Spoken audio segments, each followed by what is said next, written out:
नमस्कार दोस्तों, मैं डॉक्टर अतुल लोहिया। स्वागत है आप सभी का आज के इस एक लाइव सेशन में, जिसमें चर्चा का विषय है न्यायाधीशों की नियुक्ति प्रक्रिया और उससे जुड़े हुए विवाद। मुख्य रूप से जो न्यायाधीशों की नियुक्ति के लिए कॉलेजियम व्यवस्था है, तो कॉलेजियम व्यवस्था के पहले क्या स्थिति थी, कैसे कॉलेजियम व्यवस्था का उदय हुआ, राष्ट्रीय न्यायिक नियुक्ति आयोग का क्या प्रावधान था और क्यों वापस कॉलेजियम व्यवस्था ही लागू है न्यायाधीशों की नियुक्ति के लिए। आज हम इस मुद्दे पे आपसे चर्चा करने जा रहे हैं। दोस्तों, पिछले काफ़ी समय से बहुत सारे बच्चों के मेरे पास कॉल थे, मैसेज थे पर्सनली, कि आके लोग बोलते थे कि सर, पॉलिटी, गवर्नेंस और प्लस जीएस में जो जो सेक्शन आप पढ़ाते हैं, तो उनके जो करंट इश्यूज होते हैं, कम से कम बीच बीच में उन पे कुछ हमारा मार्गदर्शन करते रहें। मैगजीन्स, न्यूज़पेपर तो बहुत सारे हैं, लेकिन कई बार उन करंट न्यूज़ को एक जगह समेट पाना और सही ढंग से उनका अपनी पढ़ाई में इस्तेमाल कर पाना, एग्ज़ाम में पूछे जाने वाले प्रश्नों के अकॉर्डिंग उन्हें तैयार कर पाना समस्या हो जाती है। मैं भी काफ़ी दिन से सोच रहा था कि कुछ ऐसा शुरू करूं, लेकिन किसी ना किसी व्यस्तता की वजह से वो जो सोच थी, वो ग्राउंड लेवल पे उतर नहीं पा रही थी।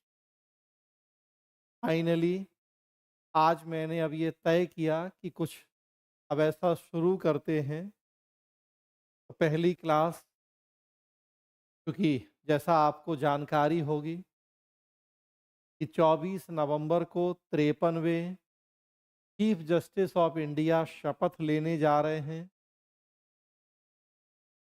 वर्तमान मुख्य न्यायाधीश बी आर गवई ने, जो सबसे वरिष्ठ न्यायाधीश है सर्वोच्च न्यायालय में, जस्टिस सूर्यकांत, उनके नाम की सिफारिश कर दी।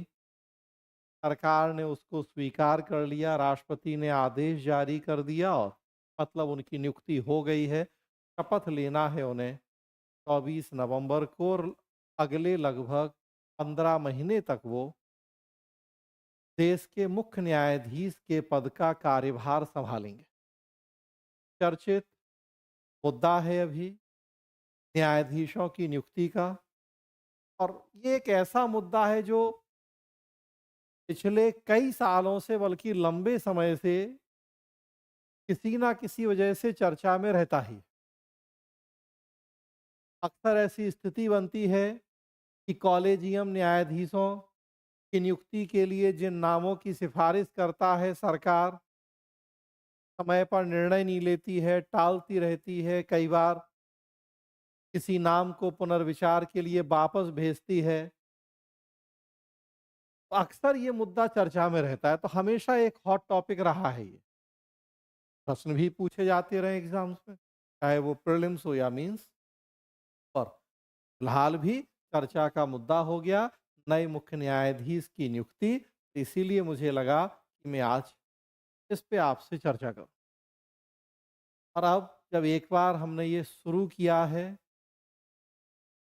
करेंट इश्यूज पे चर्चा का सेशन, तो मेरा प्रयास होगा कि हफ्ते में कम से कम एक दिन मैं आपसे इसी तरह से यूट्यूब लाइव करूं। एक ही मुद्दा उठाऊंगा, लेकिन उस मुद्दे से जुड़े जितने डायमेंशन होंगे उन पे काफ़ी बारीकी और विस्तार से चर्चा करूंगा, बिना किसी समय सीमा का ध्यान रखते हुए।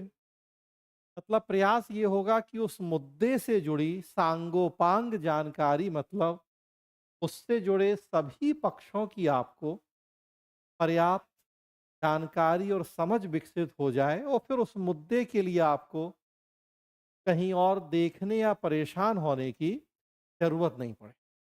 हाँ, करंट अपडेशन होंगे उस मुद्दे से जुड़े हुए भी, तो वो आपको करते रहने होंगे, या बीच-बीच में कई बार ऐसा भी होगा कि हम कोई मुद्दा आज डिस्कस कर रहे हैं, मान लीजिए 2-4 महीने बाद फिर लगा कि अब इसमें कुछ और नए डेवलपमेंट हैं, दोबारा नए सिरे से एक बार डिस्कशन की ज़रूरत है तो वैसा भी करेंगे।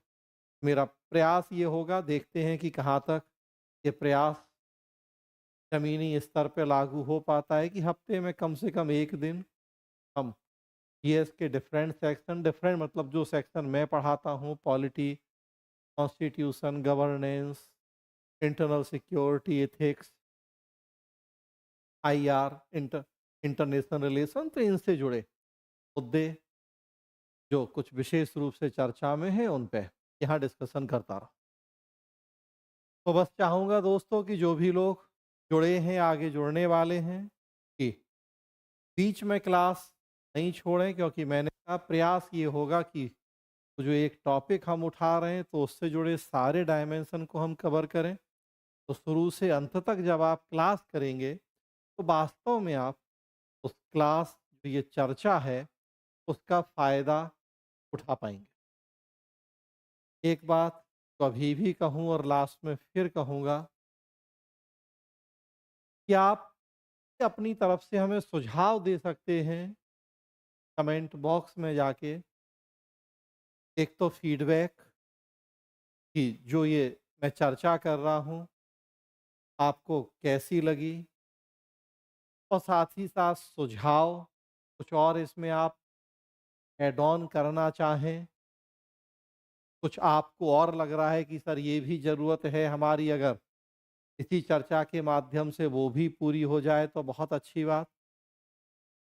और या ऐसे टॉपिक भी आप सजेस्ट कर सकते हैं जिन पे आप हमसे चर्चा चाहते हैं, तो हम प्रयास करेंगे कि उन टॉपिक्स की उपयोगिता, वर्तमान संदर्भ में उसकी क्या प्रासंगिकता है, उसको ध्यान में रखते हुए उन टॉपिक्स की अगर लगता है कि हाँ, उन पे चर्चा करना उचित और उपयुक्त है, तो हम उन टॉपिक्स को भी फिर चर्चा के दौरान कभी शामिल करने का प्रयास करेंगे।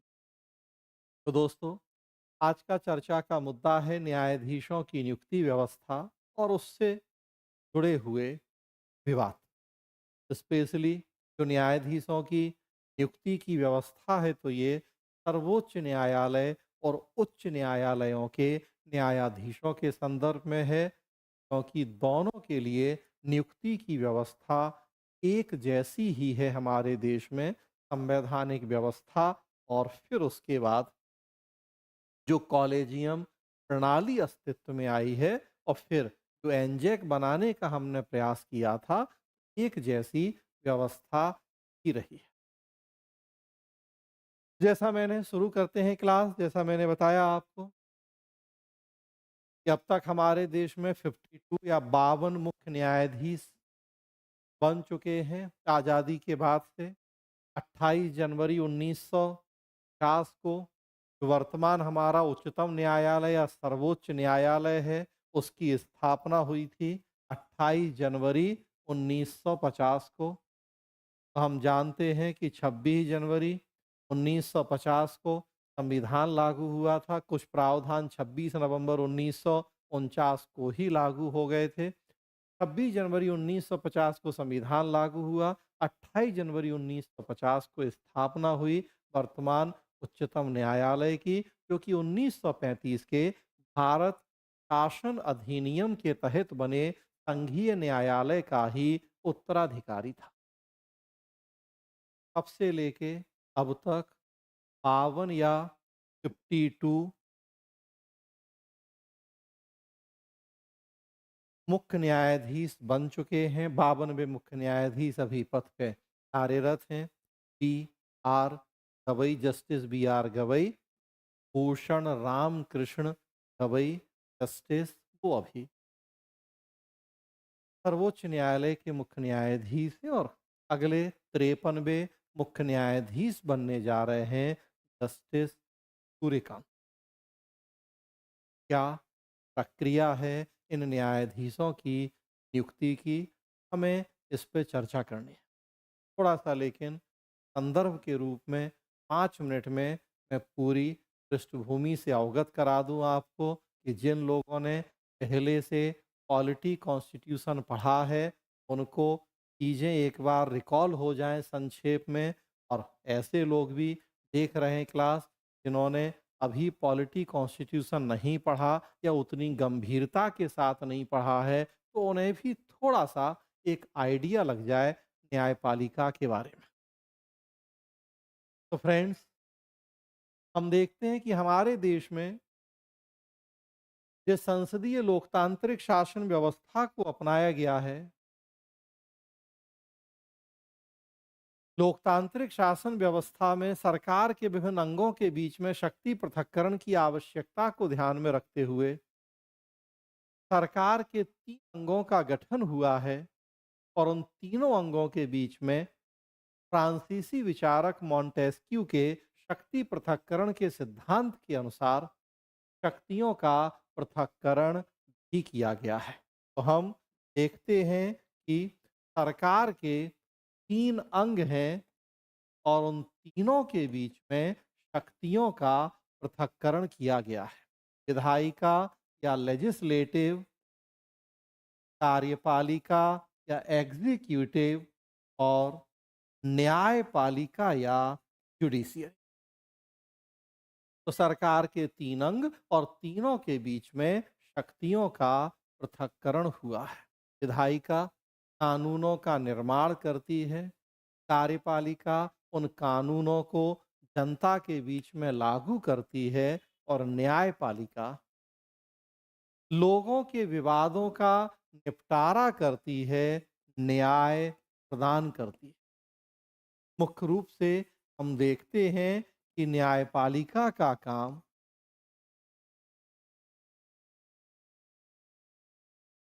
लोगों के विवादों का निपटारा करना और न्याय प्रदान करना होता है। इवन केवल लोगों के ही विवाद नहीं, विभिन्न संस्थाओं के बीच के भी विवाद हैं, संस्था और लोगों के बीच के भी विवाद हैं। तो मतलब हर तरह के विवादों का निपटारा न्यायपालिका के द्वारा किया जाता है।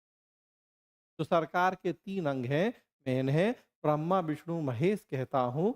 एक, सृष्टि का निर्माण करते हैं, दूसरे उसका क्रियान्वयन या संचालन करते हैं, और तीसरे संहार करते हैं। तो गॉड शब्द में आप देखेंगे जीओडी, जो 3 अक्षर हैं। जी होता है जनरेटर,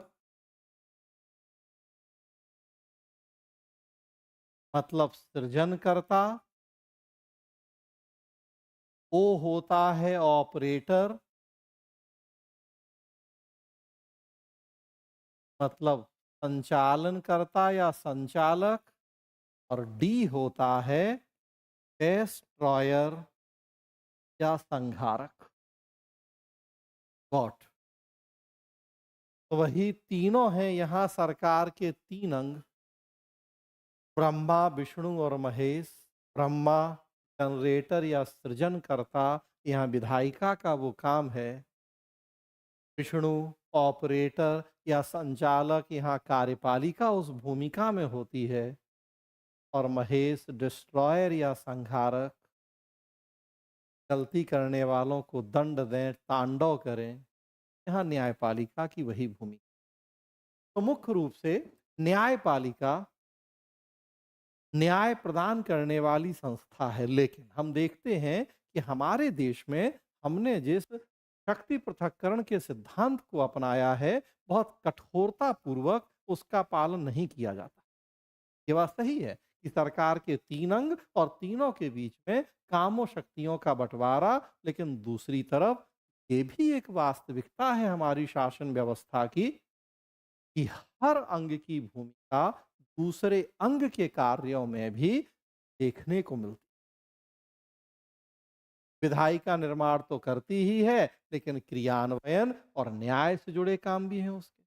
उसी तरह से कार्यपालिका क्रियान्वयन के साथ साथ डेलीगेटेड लेजिस्लेशन या प्रत्यायोजित विधायन में निर्माण में भी भूमिका निभाती है, और एडमिनिस्ट्रेटिव ट्रिब्यूनल्स के माध्यम से न्याय भी। सरकार के जो 3 अंग हैं, तीनों की भूमिका बहुक्रियात्मक, मल्टी फंक्शनल होती है। विधायिका निर्माण करेगी, लेकिन कार्यपालिका के क्रियान्वयन को कंट्रोल भी करेगी और बहुत सारे अर्ध न्यायिक काम भी करेगी। लोक लेखा समिति अर्ध न्यायिक संस्था होगी, राष्ट्रपति के महाभियोग की प्रक्रिया अर्ध न्यायिक प्रक्रिया होगी, डिफरेंट काम। और न्यायपालिका की भी स्थिति बिल्कुल यही है हमारे सिस्टम में कि मूल काम तो उसका न्याय प्रदान करना या लोगों के विवादों का निपटारा करना है, लेकिन न्यायपालिका की भूमिका भी वास्तव में बहुक्रियात्मक मल्टी फंक्शनल होती है।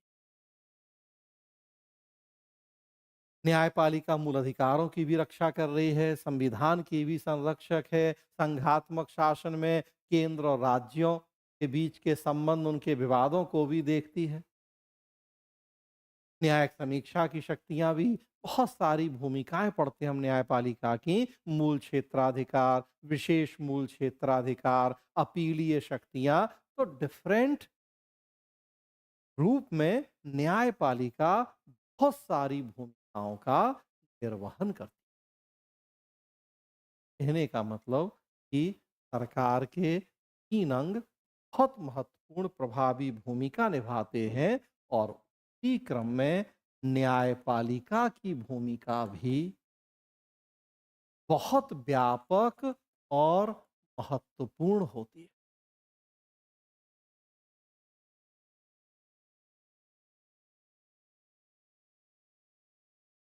स्पेशली एक डेमोक्रेटिक कंट्री या लोकतांत्रिक देश में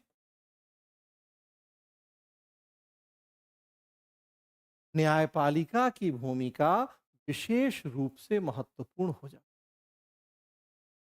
लोकतंत्र जो कि लोगों का शासन होता है, लोगों के अधिकारों, स्वतंत्रताओं को सर्वोच्च प्राथमिकता दी जाती है। उन अधिकारों, स्वतंत्रताओं की रक्षा के लिए एक स्वतंत्र सर्वोच्च न्यायपालिका की बहुत आवश्यकता होती है।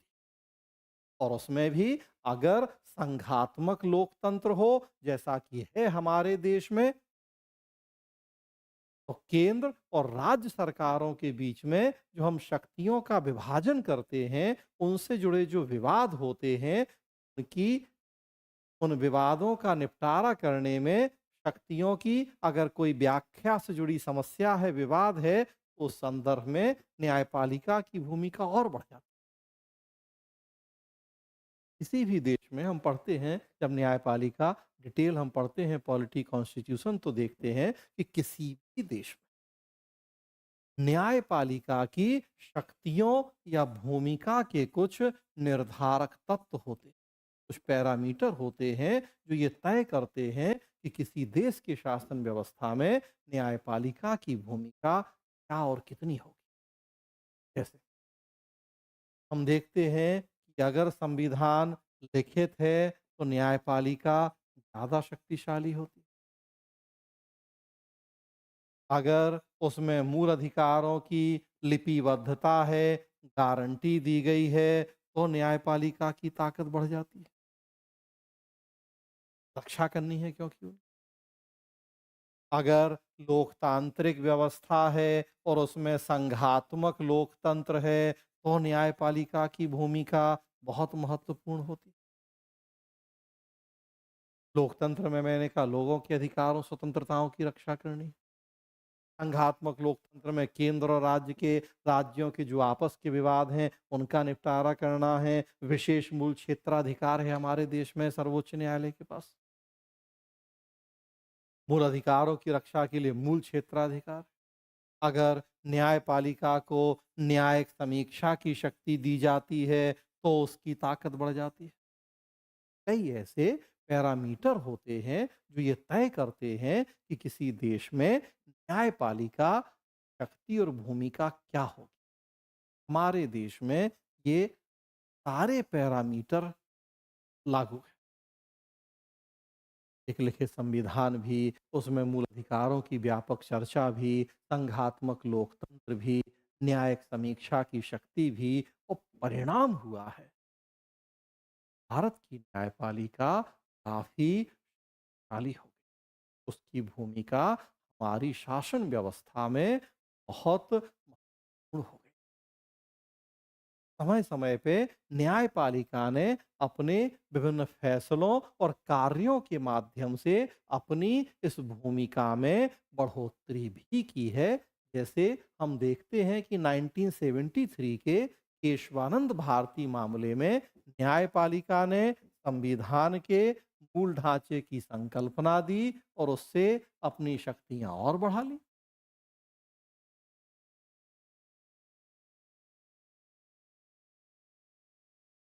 मूल ढांचे की संकल्पना आई।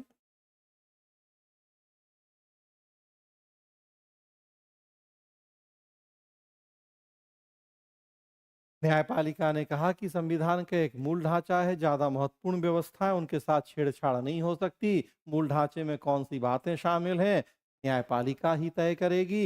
मूल ढांचे का कॉन्सेप्ट भी कोर्ट ने दिया और मूल ढांचे में क्या बातें शामिल हैं उसका निर्धारण भी न्यायपालिका ने ही करना शुरू किया। ताकत और बढ़ गई। न्यायिक सक्रियता का जमाना है आजकल, उससे भी न्यायपालिका की शक्तियां बढ़ी। जनहित याचिका बहुत सारे फिर हम ऐसे कारण देखते हैं कि जिनका ओवरऑल ये परिणाम हुआ है कि न्यायपालिका की शक्तियां बहुत व्यापक हो गई। ऐसी मैं ये इसलिए बता रहा हूँ आपको, जब कि संस्था की किसी सिस्टम में भूमिका ज़्यादा होती है, बहुत ज़्यादा होती है, उससे हमारी अपेक्षाएं भी उसी अनुपात में ज़्यादा होती। कम भूमिका होगी तो बहुत अपेक्षाएं हमारी उससे नहीं होंगी। लेकिन जब भूमिका व्यापक होगी, अपेक्षाएं बढ़ेंगी और जब अपेक्षाएं बढ़ेंगी तो उसके ऊपर जिम्मेदारियां भी बढ़ेंगी। उसके निष्पक्ष और स्वतंत्र होने की उम्मीदें भी बढ़ेंगी। व्यापक भूमिका वाली संस्था अगर निष्पक्ष ना हो, व्यापक भूमिका वाली संस्था अगर ट्रांसपेरेंट ना हो, व्यापक भूमिका वाली संस्था अगर सबके साथ समानता का व्यवहार न करे, ऐसी स्थिति में संदेह पैदा हो सकता है कि वो संस्था अपनी उस व्यापक भूमिका का निर्वहन कितना ईमानदारी से, कितना सही तरीके से कर भी पाएगी या न्यायपालिका की चूंकि भूमिका बहुत व्यापक है तो उससे भी हमारी अपेक्षाएं बहुत व्यापक हैं। देखिए कहा जाता है कि भगवान के बाद न्यायपालिका ही है जिस पर भरोसा है हमें। विधायिका, कार्यपालिका सब जगह से व्यक्ति को निराशा हाथ लगती है, तो उसके बाद एक ही उम्मीद दिखती है कि अभी कम से कम कोर्ट है, वो न्याय करेगा, इंसाफ की देवी है, कम से कम वो इंसाफ करेंगी, सही फैसला देंगी, दोषी को सजा मिलेगी, दंड मिलेगा। बताइए जब हमने इतनी बड़ी ज़िम्मेदारी दी है, इंसाफ की देवी, भगवान के बाद स्थान की वहाँ इंसाफ मिलेगा, आदमी इस उम्मीद में जाता है, समय पर वो सही इंसाफ मिलेगा, जब हम ये उम्मीद लेके जाते हैं, तो वैसी स्थिति में फिर न्यायपालिका की स्वतंत्रता, निष्पक्षता की जो हम उम्मीद कर रहे हैं, उसमें कहीं कोई बुराई नहीं। प्रश्न उठता है कि कैसे न्यायपालिका निष्पक्ष हो, स्वतंत्र हो? उसमें जो इनकी न्यायपालिका में बैठे न्यायाधीश हैं, उनकी नियुक्ति प्रक्रिया की बड़ी भूमिका है कि हम न्यायपालिका की निष्पक्षता, स्वतंत्रता को सुनिश्चित कर सकें। इसीलिए जो की नियुक्ति प्रक्रिया है, सर्वोच्च न्यायालय, उच्च न्यायालय के न्यायाधीशों की वो प्रक्रिया जब तक फुल प्रूफ नहीं होगी, निर्विवादित नहीं होगी, ज़्यादा सक्षम, ज़्यादा योग्य लोग न्यायालयों में नियुक्त नहीं होंगे न्यायाधीश के रूप में, तब तक भूमिका बेहतर ढंग से निभाना, हमारी अपेक्षाओं पे खरा उतरना उसके लिए थोड़ा-सा मुश्किल ज़रूर हो जाए। तो हम ओवरऑल जब जुडिशियल रिफॉर्म या न्यायिक सुधारों की बात करते हैं, तो सबसे पहला मुद्दा यही होता है कि हम नियुक्ति व्यवस्था में सुधार करें। है। नियुक्ति व्यवस्था क्या है? हमारा चर्चा का मुद्दा यही। तो दोस्तों एक बात यहाँ और अगर हम देखें कि हमारे देश में हमने जिस न्यायपालिका की स्थापना की, वो एक 3 मंजिला इमारत के रूप में है या त्रिस्तरीय न्यायपालिका है। 3 मंजिला इमारत में सबसे ऊपर है सर्वोच्च न्यायालय या उच्चतम न्यायालय, सुप्रीम कोर्ट ऑफ इंडिया। फिर विभिन्न राज्यों में उच्च न्यायालय, हाई कोर्ट। फिर सबसे नीचे अधीनस्थ न्यायालय। ये त्रिस्तरीय संरचना बनाई है हमने न्यायपालिका की। सर्वोच्च न्यायालय और उच्च न्यायालय के न्यायाधीशों की नियुक्ति के लिए जो संवैधानिक व्यवस्था है वो एक जैसी रही। अधीनस्थ न्यायालयों के न्यायाधीशों की नियुक्ति अलग अलग राज्यों को अपने अनुसार जो व्यवस्था बताई गई है संविधान में उसके अनुसार करनी होती। हमारे देश में हमने संघात्मक शासन व्यवस्था को अपनाया है, लेकिन न्यायिक शक्तियों का केंद्र और राज्य के बीच में बंटवारा नहीं किया है कि एकीकृत न्यायपालिका की स्थापना की गई है। तो हमारी न्यायपालिका की एक बहुत महत्वपूर्ण विषय एकीकृत न्यायपालिका की स्थापना, जिसका मतलब है कि केंद्र और राज्य के बीच में हमने विधायी, कार्यकारी और वित्तीय शक्तियों का विभाजन तो किया, लेकिन न्यायिक शक्तियों का विभाजन अमेरिका में क्या होता है कि जो अमेरिका की संघ सरकार है से जुड़े जो मामले विवाद हैं, संघीय कानूनों से जुड़े हुए विषय हैं, उन पर वहाँ का संघीय सर्वोच्च न्यायालय सुनवाई करता है, न्याय करता है। और जो राज्य कानून है, राज्यों के जो उच्च न्यायालय हैं, उनका क्षेत्राधिकार है। लेकिन हमारे देश में चाहे संघ सूची के विषय हों, चाहे राज्य सूची के विषय हों, पहले हाई कोर्ट में जाते हैं और फिर उनके फैसलों के खिलाफ अपील सुप्रीम कोर्ट में होती है। उच्च न्यायालय भी राज्य कानूनों से जुड़े विवाद भी सुनते हैं और संघीय कानूनों से जुड़े विवाद भी। उच्चतम न्यायालय भी दोनों तरह के विवाद सुनता है, राज्य कानूनों से जुड़े भी और संघीय कानूनों से जुड़े भी। और हर मामले में अंतिम फैसला सर्वोच्च न्यायालय का ही हो। कहने का मतलब कि राज्यों में उच्च न्यायालय हैं, लेकिन वो केंद्र में सर्वोच्च न्यायालय के अधीन हैं, उनसे पृथक या स्वतंत्र नहीं। उच्च न्यायालय के न्यायाधीशों की नियुक्ति भी राष्ट्रपति द्वारा की जाती है। इसे हम एकीकृत न्यायपालिका कहते हैं। इसमें नियुक्ति व्यवस्था की हम चर्चा करें कि न्यायाधीशों की नियुक्ति व्यवस्था क्या और उससे जुड़े हुए विवाद क्या रहे। तो दोस्तों, अगर हम सुप्रीम कोर्ट ऑफ इंडिया या भारत के सर्वोच्च न्यायालय की बात करें तो वर्तमान समय में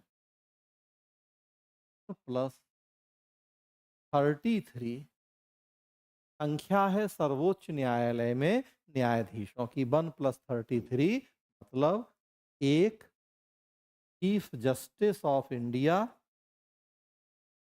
भारत का मुख्य न्यायाधीश और 33 अन्य न्यायाधीश। जब संविधान बना लागू हुआ तो हमने 1+7 से शुरुआत की थी। एक मुख्य न्यायाधीश और 7 अन्य न्यायाधीश। समय के साथ साथ जैसे कार्य बढ़ा, आबादी बढ़ी, विवादों की संख्या बढ़ी, तो फिर हम संख्या बढ़ाते रहे। लास्ट 2019 में हमने संख्या में बढ़ोतरी की। फिलहाल टोटल 34 न्यायाधीश हैं सर्वोच्च न्यायालय में, एक मुख्य न्यायाधीश और 33 अन्य न्यायाधीश। अलग अलग राज्यों के जो उच्च न्यायालय हैं, अलग अलग उनमें वहाँ न्यायाधीशों की संख्या।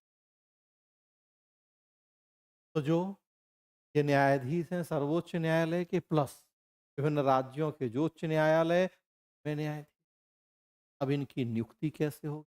मैंने कहा नियुक्ति का बहुत फुल प्रूफ निष्पक्ष होना ज़रूरी है ताकि ये अपनी भूमिका का बेहतर ढंग से निर्वहन कर सकें। अगर हम नियुक्ति से जुड़ी हुई संवैधानिक व्यवस्था की बात करें,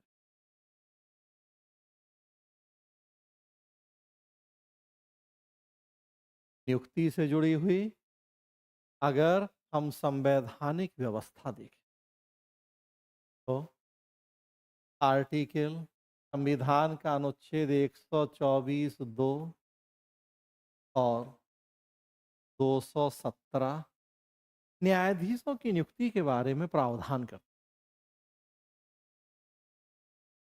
संविधान का भाग 5 अनुच्छेद 124 से 147,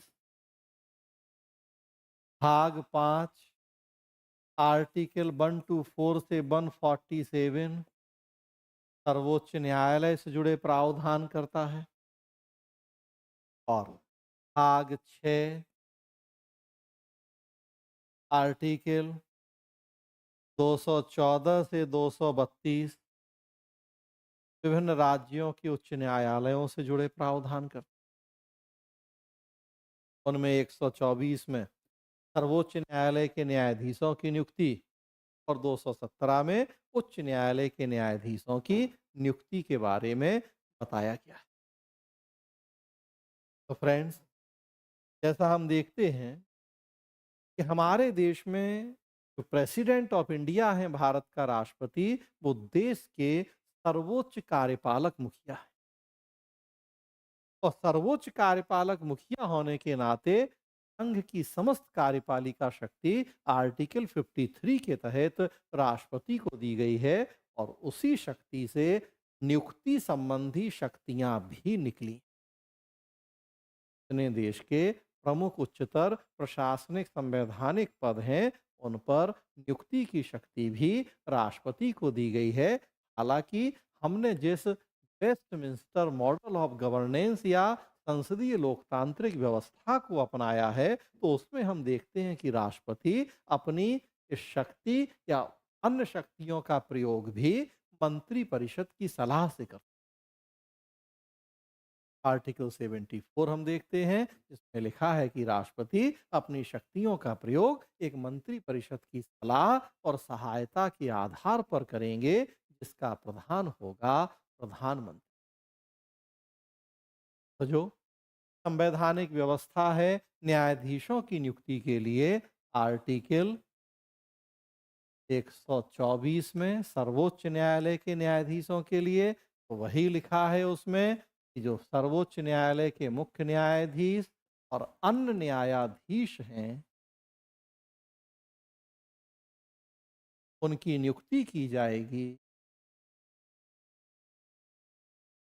राष्ट्रपति के द्वारा और राष्ट्रपति ऐसा करेंगे केंद्रीय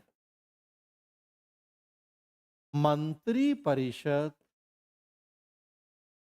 की सलाह के आधार पर, जिसका प्रधान होगा प्रधानमंत्री।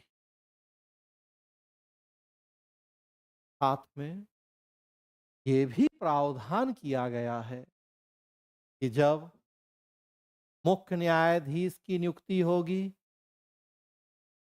तो सर्वोच्च न्यायालय के अन्य न्यायाधीशों और राष्ट्रपति को आवश्यकता लगे तो उच्च न्यायालय के न्यायाधीशों से भी परामर्श करेंगे।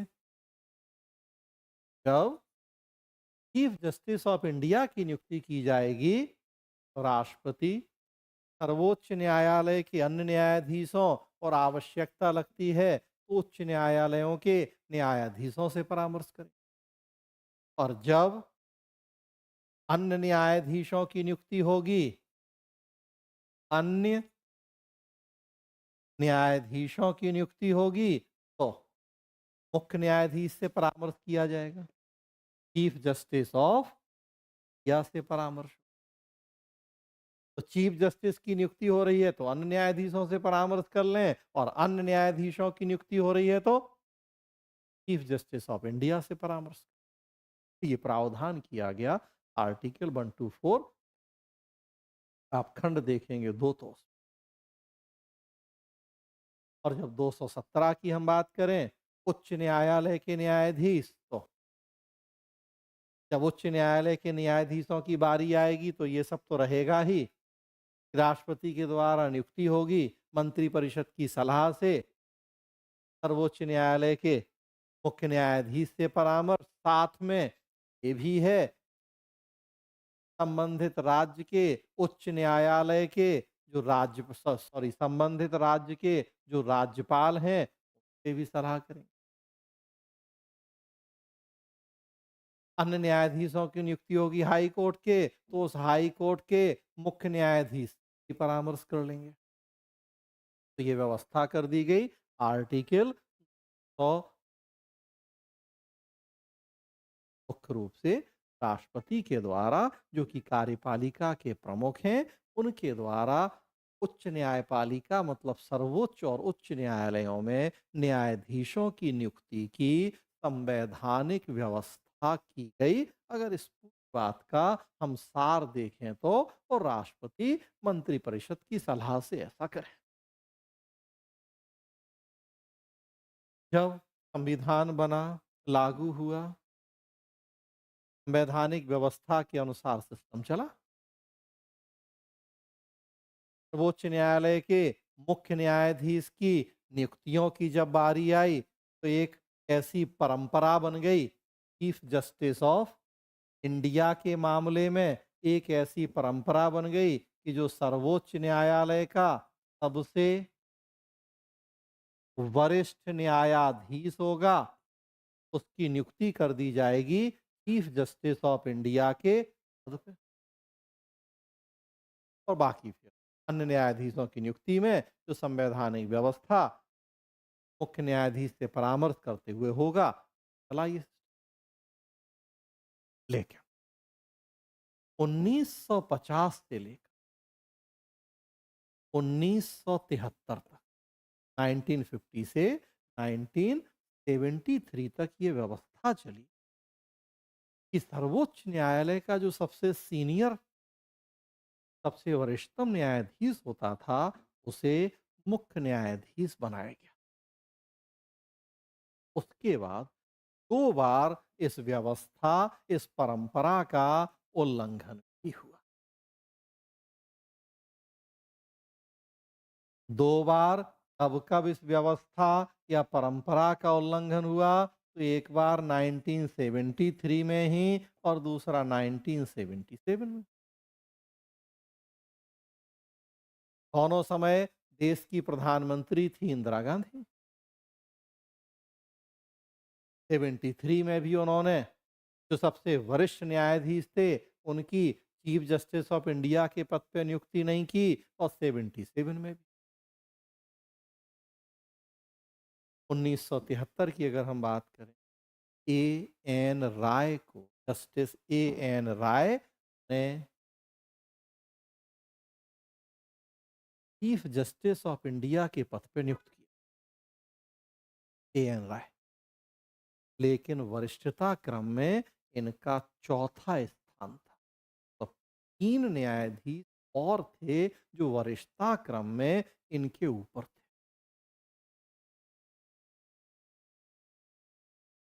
उनकी वरिष्ठता को नजरअंदाज करते हुए चौथी क्रम में थे वरिष्ठता के जस्टिस ए एन राय की सर्वोच्च न्यायालय के मुख्य न्यायाधीश के पद पे।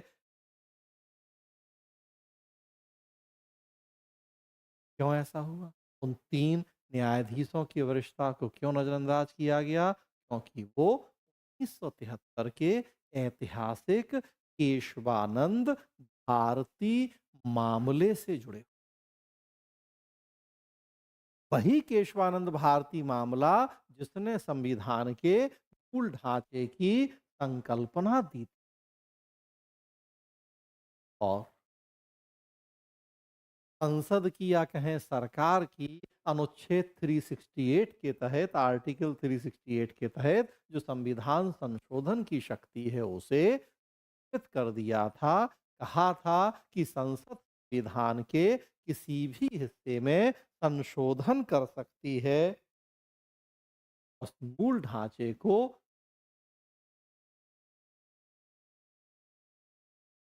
सरकार खफा थी, उनसे नाराज थी। सरकार को लग रहा था कि इन्होंने ही हमारे विरुद्ध फैसला दिया है, ये मूल ढांचे की संकल्पना। तो वो 3 न्यायाधीश जो वरिष्ठता क्रम में थे, जो उस केशवानंद भारती मामले से जुड़े हुए थे, सरकार ने नाराजगी दिखाते हुए, उनकी वरिष्ठता को नज़रअंदाज करते हुए के.एन. राय को मुख्य न्यायाधीश बना दिया। अब क्या हुआ कि जो न्यायाधीशों की नियुक्ति प्रक्रिया अभी तक निर्विवादित रूप से चल रही थी, अब वो विवादित हो गई। कोई बात नहीं, चली चीज़ें आगे। 77 में फिर एक बार ऐसा हुआ। अच्छा, वो 3 न्यायाधीश कौन थे? तो के.एस. हेगड़े, उसके अलावा के.एस. हेगड़े, उसके अलावा देखेंगे आप तो जे.एम. सेलट और ए.एन. ग्रोवर।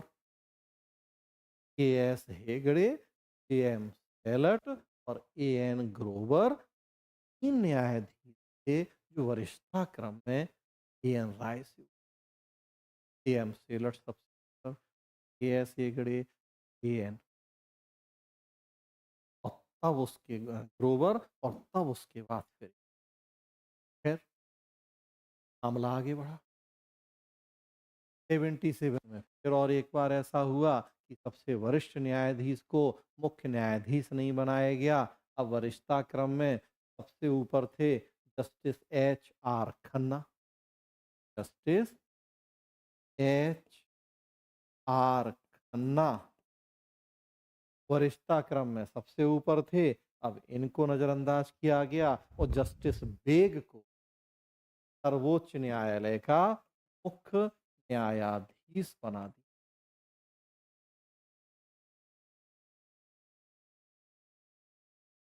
अब क्यों ऐसा हुआ? जस्टिस एच आर खन्ना, आपातकाल के दिनों में एक मामला था एडीएम जबलपुर बनाम शिवकांत शुक्ला मामला। आपातकाल में जो लोगों के अधिकार छीने गए थे, स्पेशली बंदी प्रत्यक्षीकरण की जो याचिका होती है, उससे जुड़ा हुआ मामला था। एच आर खन्ना ने भी सरकार के कहें कि सरकार के विरोध में फैसला दिया। सरकार नाराज हो गई। उनकी वरिष्ठता की अनदेखी करते हुए जस्टिस बेग को सर्वोच्च न्यायालय का न्यायाधीश बना दिया। 2 बार लगभग आस-पास ही 73 और 77, 2 बार ऐसा हुआ कि वो जो 1950 से एक परंपरा, एक व्यवस्था चली आ रही थी कि सबसे वरिष्ठतम न्यायाधीश मुख्य न्यायाधीश बनाया जाएगा, उस परंपरा को, और यहाँ से तो ये न्यायाधीशों की नियुक्ति प्रक्रिया थी, ये विवादास्पद हो गई। ऐसा लगने लगा पूरी तरह से सरकार के हाथ में है कि जिसको चाहे उसे न्यायाधीश बनाए, मुख्य न्यायाधीश बनाए, और कोई अगर सरकार के खिलाफ फैसला दे तो उसे नजरअंदाज कर दे। मतलब कि न्यायपालिका की स्वतंत्रता और निष्पक्षता तो संदिग्ध। जब अपने पसंद के लोगों को सरकार बिठाएगी न्यायपालिका में, चीफ जस्टिस जैसे सर्वोच्च पद पे, फिर कैसे हम उम्मीद करेंगे कि न्यायपालिका निष्पक्ष, स्वतंत्र होकर, सरकार के दबाव से मुक्त होकर काम करेगी, अपनी व्यापक भूमिका का निर्वहन करेगी? मामला विवादित हुआ, और जब विवादित हुआ, कोर्ट में भी आना ही, बात ही कर रहे हैं कि विवादों का समाधान करने वाली संस्था भी वही। न्यायाधीशों की नियुक्ति से जुड़ा विवाद हुआ, वो मामला भी न्यायालय में जाना था। 1981 की बात है, सॉरी, 1981, 1981 की बात है।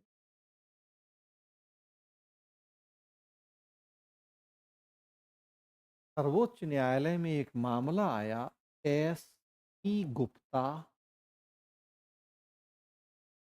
बनाम भारत संघ मामला। इसी मामले को हम जानते हैं प्रथम न्यायाधीश मामले के रूप। 1981 में ये मामला था सुप्रीम कोर्ट। प्रथम न्यायाधीश मामले के नाम से जो विख्यात है, एसपी गुप्ता बनाम भारत। इस मामले में सर्वोच्च न्यायालय ने बताया, पूछा गया कि जो आर्टिकल 124(2) में लिखा है कि राष्ट्रपति मंत्रिपरिषद की सलाह से न्यायाधीशों की नियुक्ति करेंगे। अन्य न्यायाधीशों की नियुक्ति होगी तो मुख्य न्यायाधीश से परामर्श होना है, मुख्य न्यायाधीश की नियुक्ति होगी तो अन्य न्यायाधीश। ये परामर्श का मतलब क्या है? तो ये परामर्श शब्द लिखा है, इसका तात्पर्य क्या है? परामर्श का मतलब केवल विचार विमर्श या सलाह है, और या परामर्श का मतलब केवल उस परामर्श लेना है, मानना नहीं मानना जरूरी नहीं है, और या परामर्श का मतलब सहमति है। ये प्रथम न्यायाधीश मामला, फर्स्ट जजेस केस, एसपी गुप्ता बनाम भारत संघ मामला। इसमें सर्वोच्च न्यायालय ने कहा कि परामर्श का मतलब कि आपसी विचार विमर्श है, न कि सहमति। मतलब बस बातचीत कर लीजिए, उनकी भी राय ले लीजिए, वो सहमत हो ये जरूरी। जो हम बात कर रहे हैं कि न्यायाधीशों की नियुक्ति होगी तो राष्ट्रपति परामर्श करेंगे मुख्य न्यायाधीश, या मुख्य न्यायाधीश की नियुक्ति होगी तो अन्य से। सर्वोच्च न्यायालय ने ही इस मामले में व्यवस्था दी कि परामर्श का मतलब केवल विचार विमर्श, बातचीत, सहमति की जरूरत। चलती रही चीज, तो जो संवैधानिक व्यवस्था थी उसी के अनुसार न्यायाधीशों की होती रही। लेकिन जब कोई मामला एक बार विवादास्पद हो जाए, एक बार मामला कोर्ट की दहलीज तक पहुंच जाए, आसानी से फिर वो शांत होने वाला नहीं है। बार बार उसके लिए पुनर्विचार याचिकाएं दाखिल होंगी, जिसके पक्ष में फैसला नहीं होगा वो अपील करेगा, दोबारा याचिका लगाएगा, नई व्याख्याएं चाहेगा। तो फिर मतलब वो मामला आगे बढ़ता है, वहां शांत नहीं होता। सही। 1981 में जब परामर्श का मतलब विचार विमर्श बताया गया, नेचुरल सी बात है कि मामला शांत नहीं होना था, नहीं हुआ। 1993, 1993 सर्वोच्च न्यायालय में एक और मामला आया। सर्वोच्च न्यायालय एडवोकेट ऑन रिकॉर्ड एसोसिएशन बनाम भारत संघ मामला। सर्वोच्च न्यायालय एडवोकेट ऑन रिकॉर्ड एसोसिएशन बनाम भारत संघ मामले के नाम से 1993, 1993 मामला। इस मामले को हम जानते हैं द्वितीय न्यायाधीश मामले के रूप। विख्यात है ये सेकेंड जजेस केस या द्वितीय न्यायाधीश मामले के रूप। सर्वोच्च न्यायालय की राय बदल। सर्वोच्च न्यायालय ने प्रथम न्यायाधीश मामले में दिए गए अपने व्यवस्था को पलट दिया। मामले में सर्वोच्च न्यायालय ने महत्वपूर्ण व्यवस्था देते हुए कहा कि जो परामर्श शब्द है उसका मतलब सहमति। केवल विचार विमर्श नहीं बल्कि सहमति जरूर। अन्य न्यायाधीशों की नियुक्ति में मुख्य न्यायाधीश से परामर्श लिया जाएगा राष्ट्रपति के द्वारा, और परामर्श का मतलब सहमति होगा। मतलब अब सरकार अपनी मर्जी से, अपनी मन मर्जी से न्यायाधीशों की नियुक्ति नहीं कर पाएगी। चीफ जस्टिस ऑफ इंडिया की सहमति पूरी हो। न्यायालय का कहना था कि जो न्यायाधीशों की नियुक्ति की प्रक्रिया है, ये न्यायपालिका का आंतरिक मामला, और इसलिए इसमें कार्यपालिका का हस्तक्षेप जितना कम हो उतना बेहतर। सर्वोच्च न्यायालय ने संविधान के अनुच्छेद 50 आर्टिकल 50 के हवाले से कहा कि उसमें कार्यपालिका न्यायपालिका के पृथक्करण पर बल दिया गया है। और यहाँ न्यायाधीशों की नियुक्ति की बात हो रही है, ये न्यायपालिका का इंटरनल मैटर है, तो इसमें बिना चीफ जस्टिस ऑफ इंडिया की सहमति के ऐसा नहीं होना। न्यायपालिका की स्वतंत्रता के लिए खुद न्यायपालिका ने जरूरी माना परामर्श का मतलब सहमति। लेकिन लेकिन साथ में ये भी जोड़ा कि जो ये परामर्श होगा चीफ जस्टिस ऑफ इंडिया से, ये अकेले नहीं होगा, बल्कि ये परामर्श होगा chief justice of India plus दो अन्य वरिष्ठतम न्यायाधीश। मतलब कि जब राष्ट्रपति सर्वोच्च न्यायालय के मुख्य न्यायाधीश से परामर्श करेंगे, सलाह मांगेंगे, तो सर्वोच्च न्यायालय के मुख्य न्यायाधीश अकेले अपने ये परामर्श नहीं दे देंगे, बल्कि वो अपने उस परामर्श में सर्वोच्च न्यायालय के दो वरिष्ठतम न्यायाधीशों को भी शामिल करेंगे। 1+2, तीन लोगों का सामूहिक परामर्श होगा वो, जो राष्ट्रपति को दिया जाएगा। वो परामर्श होगा सहमति। अकेले चीफ जस्टिस ऑफ इंडिया नहीं, बल्कि उनके साथ दो वरिष्ठतम न्यायाधीश भी हों। तो जो ये एक मुख्य न्यायाधीश दो अन्य वरिष्ठतम न्यायाधीशों से परामर्श की व्यवस्था दी सर्वोच्च न्यायालय ने 1993 के द्वितीय न्यायाधीश मामले में, इसी को नाम दे दिया गया कॉलेजियम व्यवस्था, कॉलेजियम प्रणाली।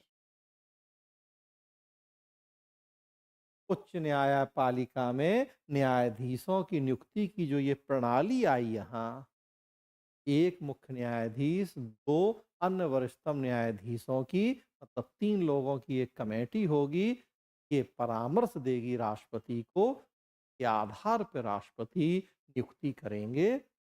व्यवस्था शुरू हुई, इसी को नाम दिया गया कॉलेजियम। इसी मामले में सर्वोच्च न्यायालय ने यह भी व्यवस्था दे दी, चीफ जस्टिस ऑफ इंडिया जब नियुक्ति होगी तो जो सबसे वरिष्ठतम न्यायाधीश होगा उसी की नियुक्ति की जाएगी। तो ये भी क्लैरिटी दे दी सर्वोच्च न्यायालय ने इसी मामले में कि चीफ जस्टिस ऑफ इंडिया सबसे वरिष्ठतम न्यायाधीश को ही बनाया जाए, और अन्य न्यायाधीशों की नियुक्ति के लिए कॉलेजियम व्यवस्था शुरू हो। तो यहाँ से उत्पत्ति हुई कॉलेजियम प्रणाली की। विधान में चर्चा नहीं थी, लेकिन जजेस के मामला आगे बढ़ा। मैंने कहा जिसके पक्ष में फैसला नहीं आता है, बहुत आसानी से तो वो स्वीकार नहीं करता है। फैसले की व्याख्याएं, उसके खिलाफ अपीलें, पुनर्विचार याचिका, मतलब जो जो ऑप्शन है एक बार व्यक्ति उनको आज़माना चाहता है, जब तक सारे ऑप्शन बंद नहीं हो। अब एक तरह से सरकार के खिलाफ फैसला था, सरकार के खिलाफ मतलब कि अब उसकी ताकत तो घट रही है। अब अपनी मन की मर्ज़ी से तो नियुक्तियाँ हो नहीं पाएँगी। कॉलेजियम का परामर्श लेना है और परामर्श क्या सहमति है मतलब बाध्यकारी है। जो कॉलेजियम सलाह देगी वही मानना होगा। तो फिर आर्टिकल 143 के तहत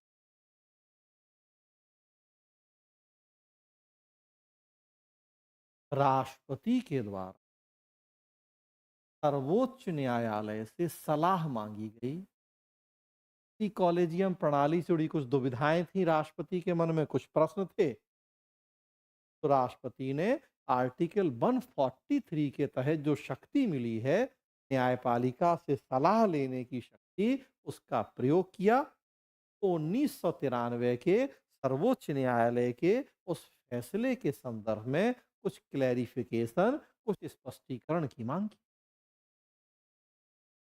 1998 में हुआ। तो जानते हैं, तृतीय न्यायाधीश मामले के रूप में, थर्ड जजेज केस के रूप में, बेसिकली प्रेसिडेंशियल रेफरेंस था आर्टिकल 143 के तहत।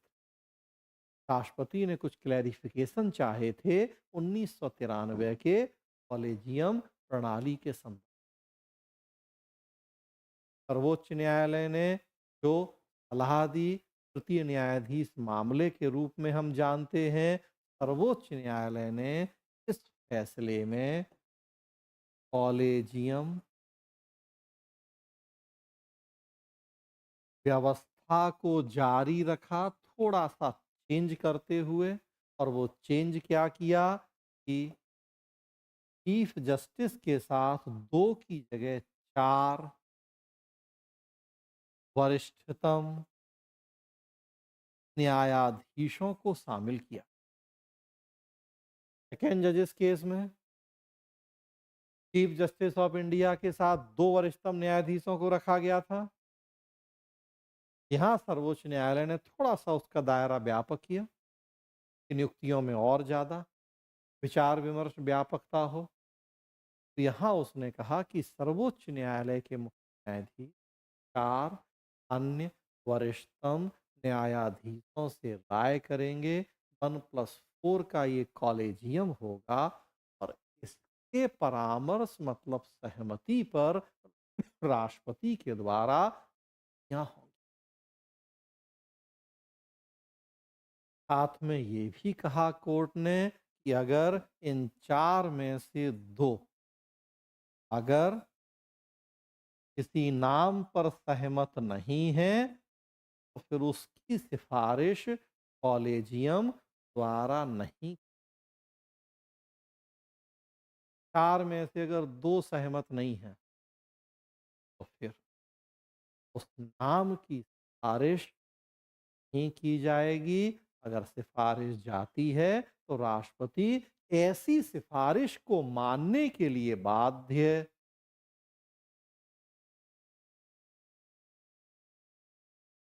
कॉलेजियम व्यवस्था जारी रही, थोड़ा-सा दायरा व्यापक हो गया।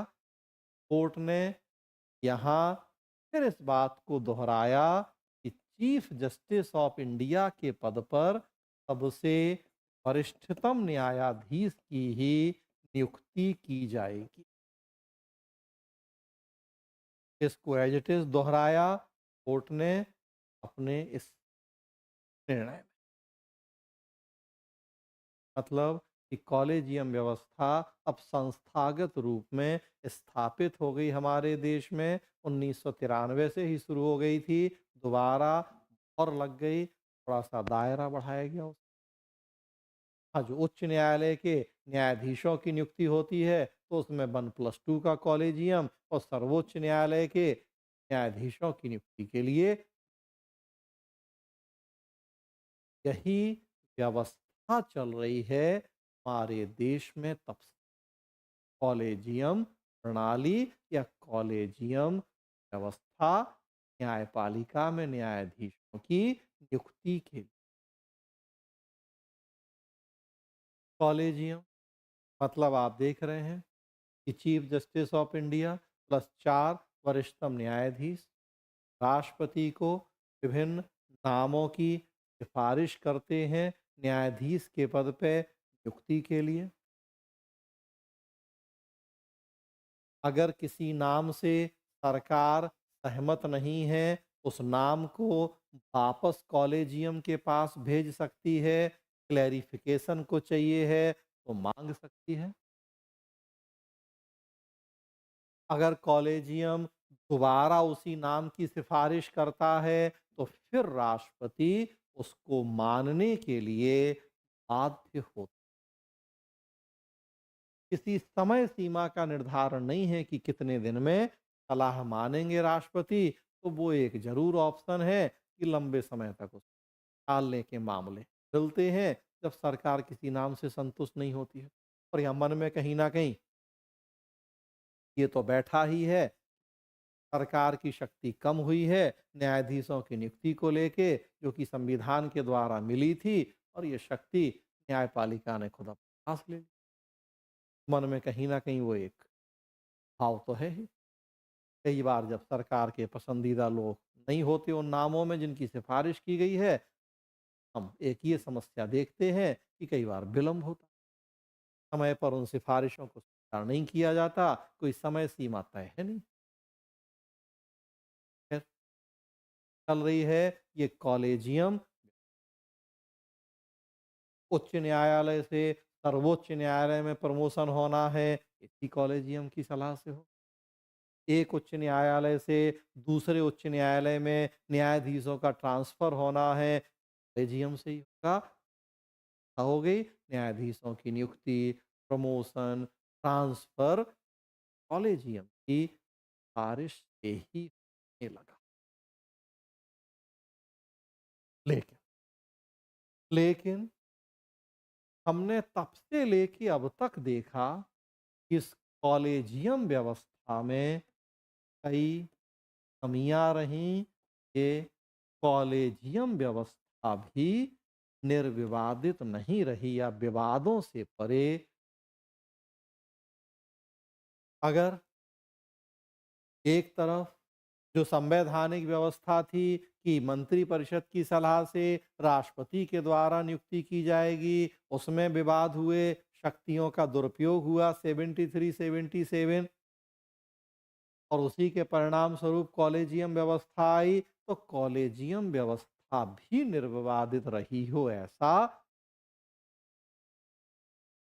इसके ऊपर भी तरह तरह के आरोप लगे, इसकी भी कमियां समस्याएं देखने को मिली, आलोचनाएं की गई। क्या क्या प्रमुख विवाद, क्या प्रमुख कमियां या समस्याएं इससे जुड़ी हुई? तो सबसे बड़ी चीज तो जो कॉलेजियम व्यवस्था है वो संवैधानिक,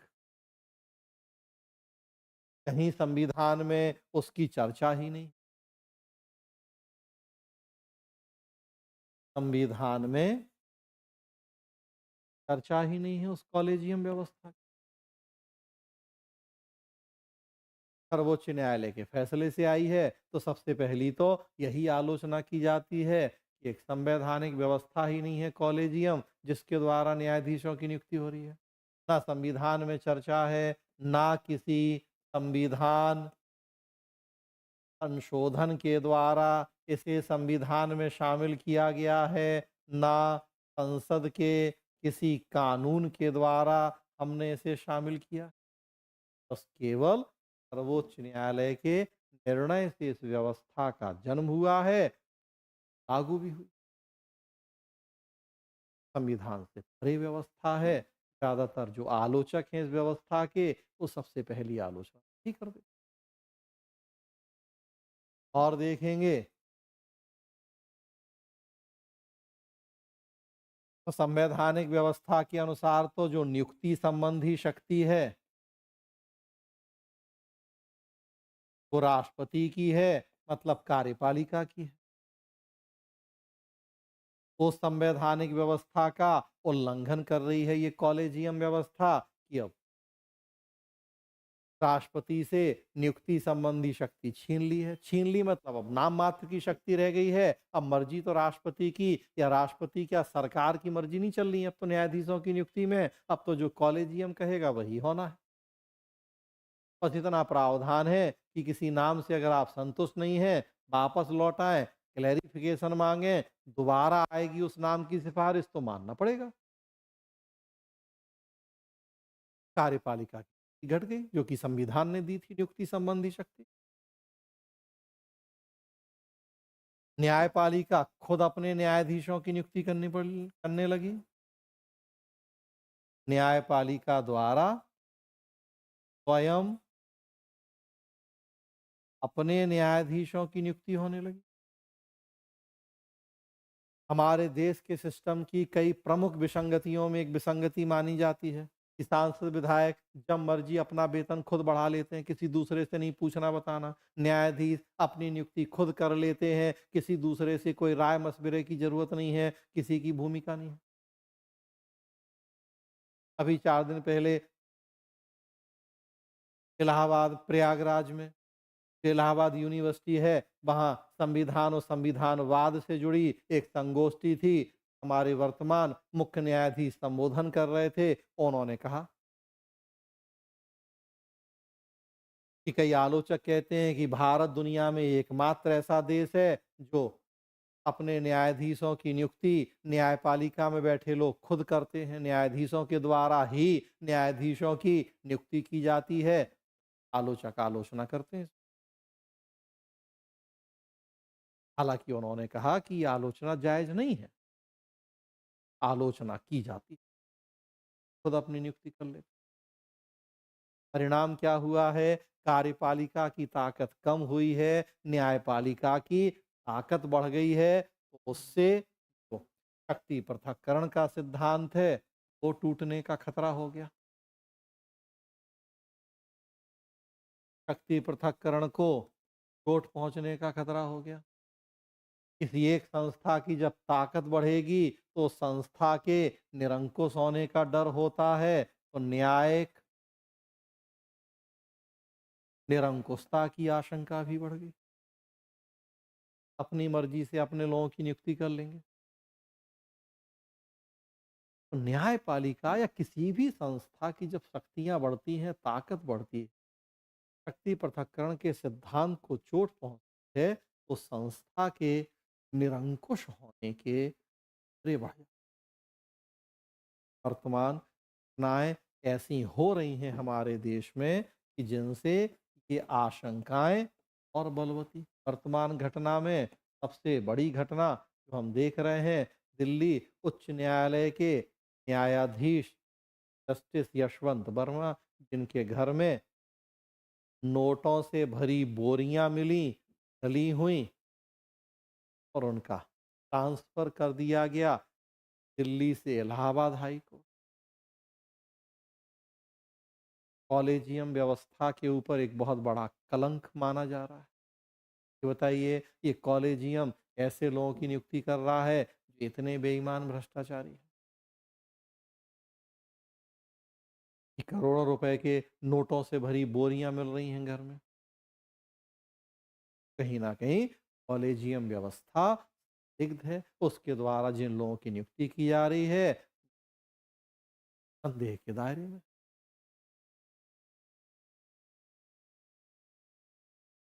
और कई सारी आलोचनाएं होती हैं सिस्टम की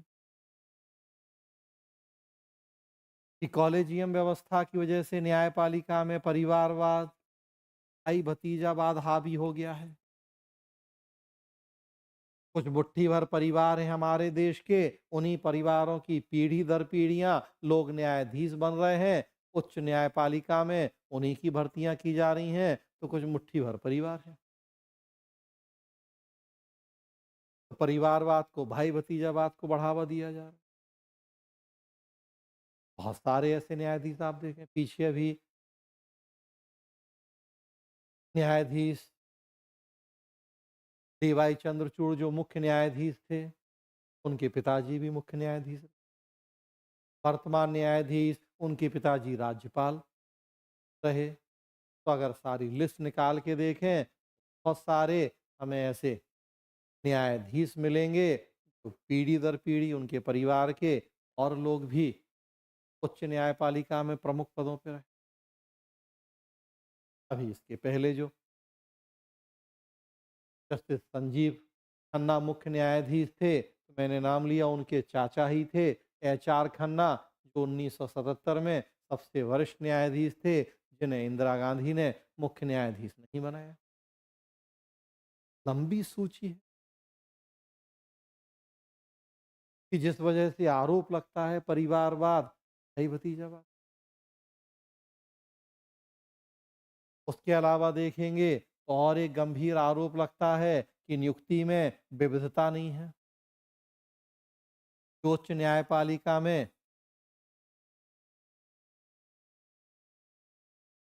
न्यायाधीशों की नियुक्ति की जाती है, उसमें विविधता का अभाव। जैसे अगर हम महिला प्रतिनिधित्व की बात करें, आज़ादी के बाद से सर्वोच्च न्यायालय के गठन से लेके आज तक 287 के आसपास जो डेटा है, 287 के आसपास न्यायाधीशों की नियुक्ति हुई है सर्वोच्च न्यायालय।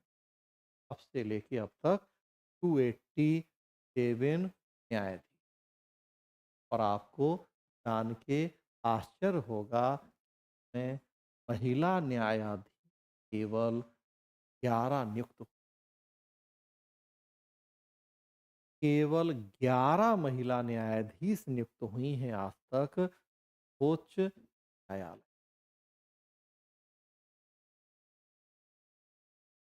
और एक समय में अधिकतम 4,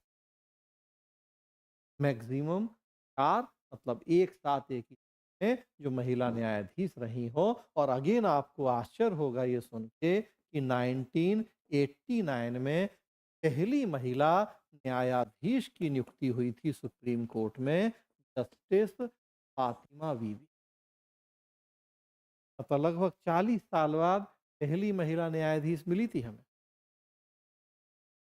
टोटल 11 महिला न्यायाधीश। वर्तमान समय में आप देखें, एकमात्र महिला न्यायाधीश हैं अभी सुप्रीम कोर्ट में, जस्टिस बीबी नागरत्ना, एकमात्र महिला न्यायाधीश। आरोप नहीं लगेंगे कॉलेजियम व्यवस्था के ऊपर।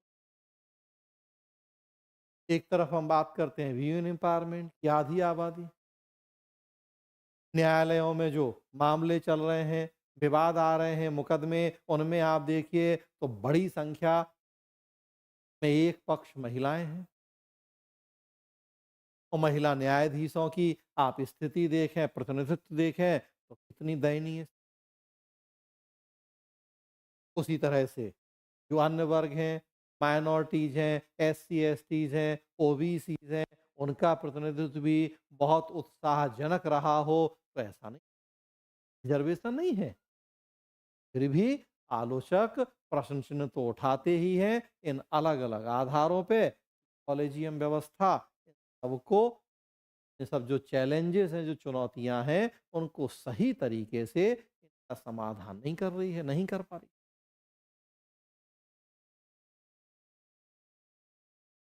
कॉलेजियम व्यवस्था के जो निर्णय हैं, पारदर्शिता का अभाव, ये भी आरोप लगता है।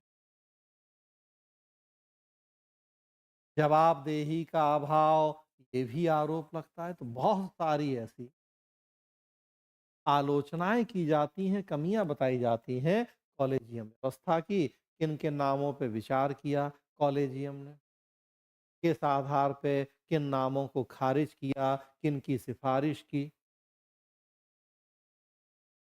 बहुत स्पष्ट तौर पे ट्रांसपेरेंट तरीके से उसके बारे में जानकारी नहीं दी जाती है। अभी अब कोर्ट ने कहा है कि वो, कुछ समय पहले ही कोर्ट ने कहा कि कॉलेजियम के निर्णयों के बारे में वो वेबसाइट के माध्यम से जानकारी देंगे, लेकिन फिर भी आरोप अभी भी लग रहे हैं। इतनी ट्रांसपेरेंसी होनी चाहिए उस सिस्टम में।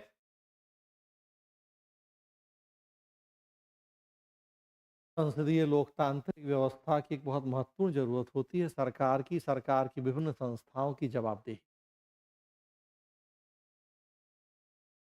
विधायिका हमारे प्रति जवाबदेह है, कार्यपालिका विधायिका के प्रति जवाबदेह है, लेकिन न्यायपालिका की जवाबदेही किसके प्रति?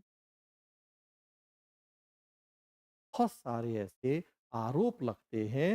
इस कॉलेजियम के अंकल सिंड्रोम कहा जाता है कि जिससे पीड़ित है हमारा कॉलेजियम सिस्टम। अंकल सिंड्रोम ही परिवारवाद और नेपोटिज्म या भाई भतीजा। राजनीति में परिवारवाद गंभीर समस्या, न्यायपालिका में भी, कॉलेजियम व्यवस्था में ये आरोप।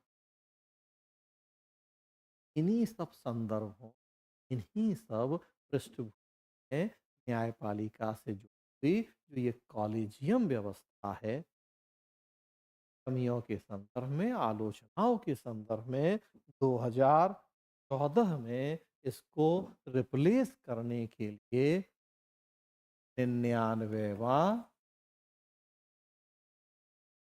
संविधान संशोधन अधिनियम पारित किया।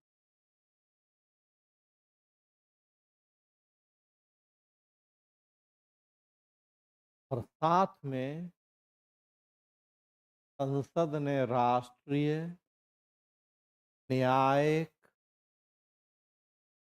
नियुक्ति आयोग अधिनियम भी पारित किया। राष्ट्रीय न्यायिक नियुक्ति आयोग से हम कहते एनजैक, नेशनल जुडिशियल अपॉइंटमेंट कमीशन, राष्ट्रीय न्यायिक नियुक्ति आयोग। कॉलेजियम व्यवस्था की कमियों और उससे जुड़े विवादों के संदर्भ में ही लाने का प्रयास। 2014 मई में नई सरकार बनी, प्रधानमंत्री नरेंद्र मोदी के नेतृत्व में सरकार का गठन हुआ। अगस्त 2014 में सरकार 99वां संविधान संशोधन विधेयक लेके आई, पारित हुआ। साथ साथ संसद ने एनजैक नियम भी पारित किया। का उद्देश्य था कि हमें न्यायाधीशों की नियुक्ति के लिए जो कॉलेजियम व्यवस्था है इसको रिप्लेस करना था और उसकी जगह एन जैक लाना था। एन जैक मतलब राष्ट्रीय न्यायिक नियुक्ति आयोग। कॉलेजियम को हम हटाएं और उसकी जगह राष्ट्रीय न्यायिक नियुक्ति आयोग की स्थापना करें। उसके लिए ये संशोधन किया गया, ने कानून पारित। क्या थी ये संस्था, क्या प्रावधान था इन कानूनों का? तो इसमें व्यवस्था की जो राष्ट्रीय न्यायिक नियुक्ति आयोग होगा, इसके अध्यक्ष होंगे chief justice of India. Bharat के मुख्य न्यायाधीश इसके अध्यक्ष होंगे। उसके अलावा इसके सदस्य के रूप में 2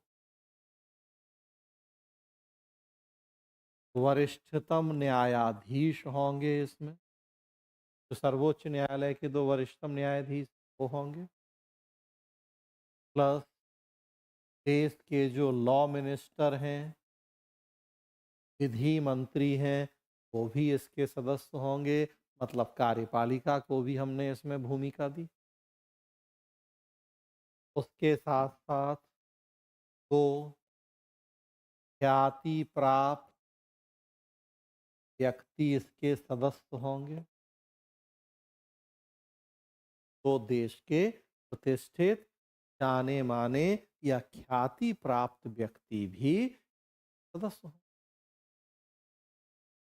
इन 2 में से एक एससी, एसटी या ओबीसी या माइनॉरिटी या महिला का होना जरूरी होगा। 2 में से एक एससी, एसटी, ओबीसी, माइनॉरिटी, महिला इन श्रेणियों में से हो। ये जो 2 ख्याति प्राप्त व्यक्ति हैं, ये 3 साल के लिए चुने जाएंगे, 3 साल के लिए रखे जाएंगे, उसके बाद ये बदले जाएंगे, दोबारा इनकी नियुक्ति नहीं होगी। फिर राष्ट्रीय न्यायिक नियुक्ति आयोग का गठन होगा। जो काम कॉलेजियम कर रहा है वो काम अब ये करेगा। ये व्यवस्था की गई। मतलब सर्वोच्च न्यायालय, उच्च न्यायालय में न्यायाधीशों की नियुक्ति, उनका प्रमोशन, उनका ट्रांसफर वाले जो सारे काम अब तक कॉलेजियम देख रहा है। व्यवस्था की गई कि अब वो एग्जैक्ट देख। अच्छा, चीफ जस्टिस ऑफ इंडिया, ठीक है, कौन है? वो बन जाएगा एनजेक का अध्यक्ष। 2 वरिष्ठतम न्यायाधीश, इसमें भी कुछ नहीं करना है। लॉ मिनिस्टर, इसमें भी कुछ नहीं। लेकिन जो 2 ख्याति प्राप्त व्यक्ति हैं, ये कहाँ से आएंगे? इनको कौन लाएगा? कैसे लाएगा? तो इसके लिए व्यवस्था की गई कि chief justice of India plus Bharat के प्रधानमंत्री प्लस लोकसभा में विपक्ष का नेता, नहीं तो सबसे बड़े विपक्षी दल का नेता, इन 3 लोगों की एक कमेटी बनेगी और ये कमेटी उन 2 लोगों को नियुक्त करेगी। इस कमेटी में भी होना था चीफ जस्टिस ऑफ इंडिया को, साथ में प्रधानमंत्री को भी, मतलब कार्यपालिका की भूमिका, साथ में लीडर ऑफ अपोजिशन लोकसभा की भी भूमिका। प्रयास किया गया था एक सर्व समावेशी व्यवस्था करने का, जिसमें चीफ जस्टिस तो होते ही, पीएम भी हो जाते मतलब कार्यपालिका भी, एलओपी भी हो जाते मतलब पक्ष भी। और वो जो एनजेक था उसमें भी हमने प्रावधान वैसा ही किया, मतलब सरकार ने, कि उसमें चीफ जस्टिस तो हैं ही, 2 वरिष्ठतम न्यायाधीश भी हैं, एक सरकार के मंत्री भी, और 2 अन्य लोग भी। 3 लोगों की कमेटी को करनी थी। प्रयास किया गया कि एक सर्वसमावेशी संस्था के रूप में हम एनजेक की स्थापना कर पाएँ। एनजेक में महिला को भी प्रतिनिधित्व मिल जाए या एससी, एसटी, ओबीसी को, ताकि ये आगे फिर न्यायपालिका में न्यायाधीशों की नियुक्ति के लिए जिन नामों की सिफारिश करें, तो उसमें भी उन वर्गों का हम ध्यान रख पाएँ, उनको पर्याप्त प्रतिनिधित्व दे पाएँ। तो ये व्यवस्था कर दी गई एनजेक। ठीक है। चुनौती दी गई इस व्यवस्था को सर्वोच्च न्यायालय में।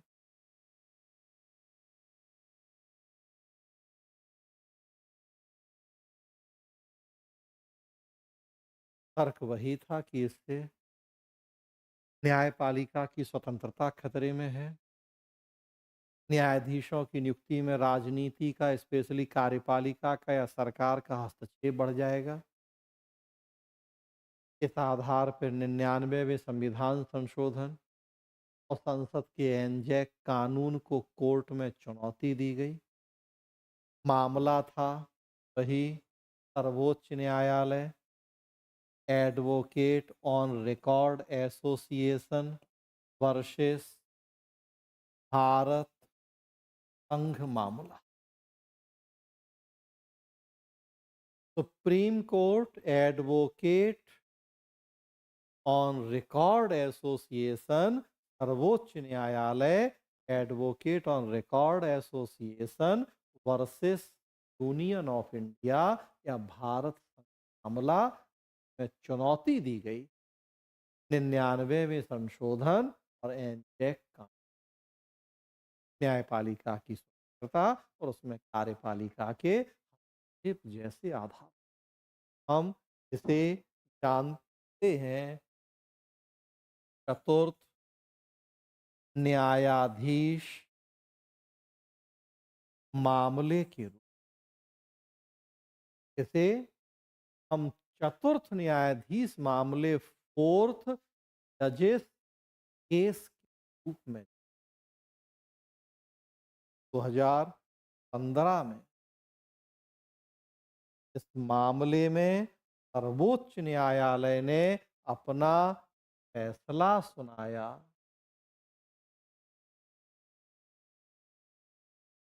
और फैसला था कि उसने 99 संशोधन और एनजैक अधिनियम इन दोनों को असंवैधानिक घोषित कर दिया। जो 99वां संविधान संशोधन था उसके द्वारा संविधान में अनुच्छेद 124 ए, बी और सी को जोड़ा गया। उसी में प्रावधान था ये एनजैक का। उसकी संरचना क्या होगी, उसके काम क्या होंगे, उससे जुड़े हुए प्रावधान कर दिए गए थे। आर्टिकल 124 ए, बी में सर्वोच्च न्यायालय ने वैधानिक घोषित कर दिया, जीरो हो गया, वो नल एंड वॉइड हो गया। क्यों? तर्क वही था कोर्ट का। पहले भी कोर्ट बोल चुका है कि न्यायपालिका में न्यायाधीशों की नियुक्ति आंतरिक मामला है। न्यायपालिका की स्वतंत्रता जरूरी है। और जो ये एनजैक का प्रावधान है, इससे कार्यपालिका का हस्तक्षेप होगा न्यायाधीशों की नियुक्ति में, तो न्यायपालिका की स्वतंत्रता खतरे में पड़ जाएगी। और न्यायपालिका की स्वतंत्रता संविधान के मूल ढांचे का हिस्सा है। ये संशोधन और संसद का कानून मूल ढांचे के विपरीत है। मूल ढांचे का हिस्सा है न्यायपालिका की स्वतंत्रता, और इन प्रावधानों से न्यायपालिका की स्वतंत्रता खतरे में है, क्योंकि न्यायाधीशों की नियुक्ति में कार्यपालिका का। एक मजेदार बात देखिए आप, प्रावधान क्या था कि जो ये एनजैक की संरचना थी, मुख्य न्यायाधीश अध्यक्ष प्लस 5 सदस्य, इसमें प्रावधान किया गया था अगर दो लोग असहमत होंगे किसी नाम पर, तो फिर उसकी सिफारिश एनजैक नहीं करेगा। अगर दो लोग असहमत होंगे तो फिर उस नाम की सिफारिश एनजैक न्यायाधीश के लिए नहीं करे। और ये एक टेंशन की बात होगी। मतलब इन लोगों ने चैलेंज किया, या न्यायपालिका में बैठे न्यायाधीशों ने जो फैसला दिया, बड़ा मुद्दा था उनका कि दो लोग असहमत होंगे तो उस व्यक्ति के नाम की सिफारिश नहीं होगी। और दो लोगों में एक तो देखिए लॉ मिनिस्टर जो सरकार के ही आदमी है, मान लीजिए वो असहमत है, तो और जो ख्याति प्राप्त लोग नियुक्त किए गए हैं, अगर उनमें से एक भी और सरकार के साथ मिल गया,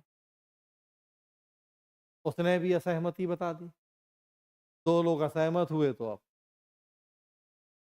उस नाम की सिफारिश नहीं होगी, उस व्यक्ति की न्यायाधीश के पद पे नियुक्ति नहीं होगी। तो चुनौती देने वालों को और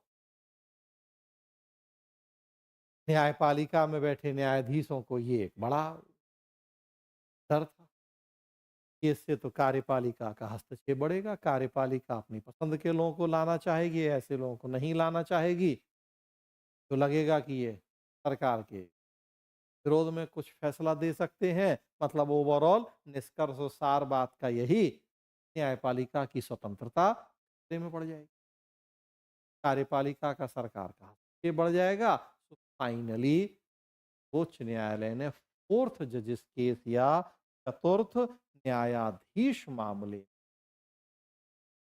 99 में संविधान संशोधन और संसद के एनजैक कानून को असंवैधानिक घोषित कर दिया।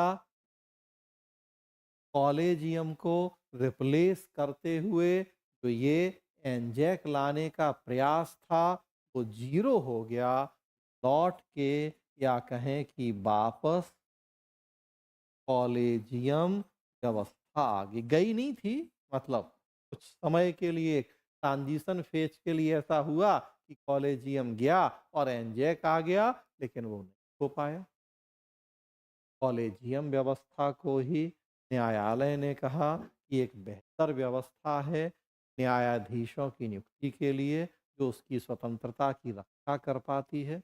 अभी 4 दिन पहले मैंने कहा जो इलाहाबाद यूनिवर्सिटी के एक संविधान और संविधानवाद विषय पे बोलते हुए वर्तमान मुख्य न्यायाधीश ने यही कहा है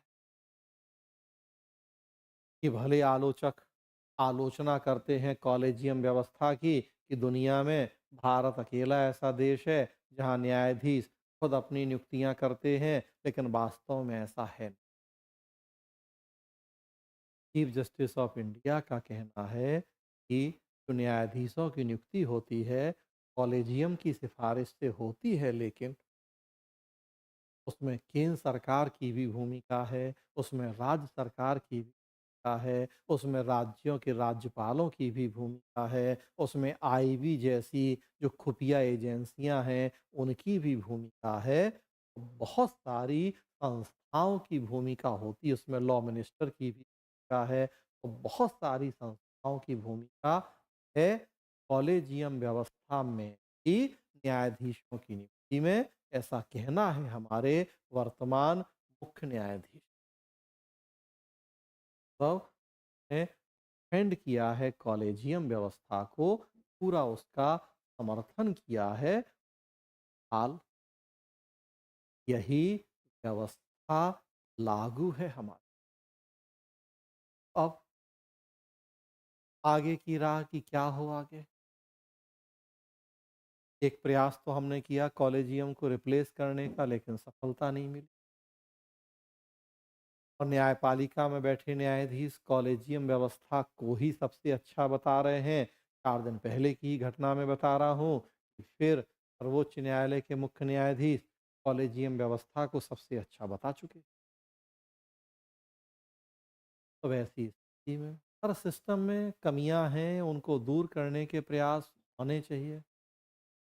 कोई एक बीच का ऐसा रास्ता निकले कि न्यायपालिका की स्वतंत्रता निष्पक्षता भी खतरे में नहीं हो, लेकिन न्यायाधीशों की नियुक्ति प्रक्रिया को हम ज़्यादा सर्वसमावेशी बना पाएँ, उसमें महिलाओं का प्रतिनिधित्व बढ़े, उसमें समाज के जो दूसरे वर्ग हैं एससी, एसटी, ओबीसी, माइनॉरिटी, उनको भी पर्याप्त प्रतिनिधित्व मिले।